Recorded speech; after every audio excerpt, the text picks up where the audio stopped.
everyone, and welcome to my English space. So glad you could join me today. This topic is one to my taste, and I hope to your taste too since you're here. Knowing what you like, love, hate, or what you're easy with is part of who you are. So being able to talk about your preferences is a plus for your speaking portfolio. So if this is what you need, keep enjoying this useful lesson. I'm here to help you learn and boost your English, so I can't thank you enough for being a big supporter. Let's get started. To express general preference, we can use the verbs like or prefer, followed by either a gerund or infinitive. I like meeting new people. I like to sleep in on the weekends. The gerund in the first example expresses more of an experience, whilst the infinitive more of a habit. I prefer living in town. I prefer to sleep in rather than work out. Another way of expressing general preference would be the structure noun to noun. I prefer tea to milk. For specific preferences, we have the structures would rather and would prefer, reduced to d, rather, or prefer. I'd rather cook than order food. I prefer to do face-to-face rather than online lessons. This lesson is divided into 3 parts: likes, dislikes, and in between. First of all, let's see how we can express one's likes. Well, with the help of these verbs: like, love, enjoy, and adore. I really like comedies. He enjoys action movies. Another way is by using adjective plus preposition combinations, such as fond of, keen on, mad about. I'm fond of puppies. I'm keen on baking. I'm mad about traveling. The expression be into is another very good way. I'm into gardening. It takes my mind off things when I feel stressed out.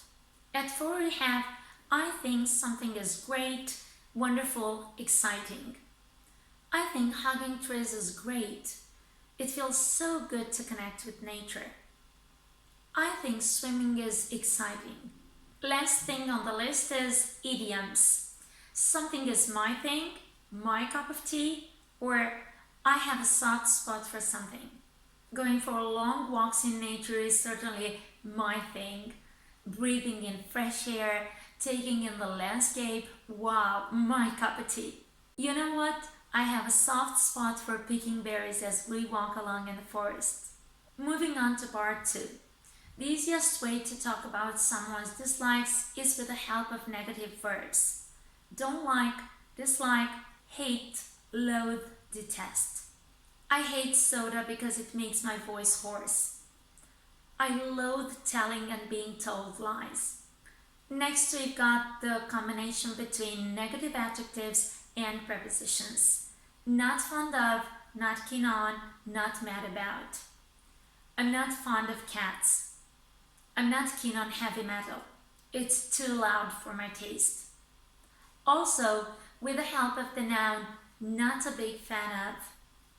I'm not a big fan of confined places. I guess they make me feel claustrophobic. The expression can't stand is so useful in saying that you totally dislike something. I can't stand horror movies. They're so creepy. Next we got I think something is dull, boring, or annoying. I think bargain hunt is so annoying. What's the point of rage shopping for some junk stuff that will anyway end up in the trash bin? Listening to politicians is dull. You just can't have to listen to their blabber. Last on our dislikes list, idioms. Not my thing, not my cup of tea. Interfering in other people's problems is not my thing. Last but not least, neither like nor dislike something. First off, we've got verbs. Don't mind, don't really care. I don't mind vacuuming. Still, my mind needs to figure out how to make it feel like less of a chore. Number 2, I think something is okay, alright. I think fishing is okay. Anyway, I used to be a big fan of this when I was little. How about fish and chips? Forget it, it was just a joke. I like french fries, but only to an extent. I wouldn't eat them every day as much as I'd love to. They're too greasy. The last way is with the expression, I'm easy with whatever you decide. I'm easy with whatever you decide means that you have no particular preference. What's the most handy way to express your preferences?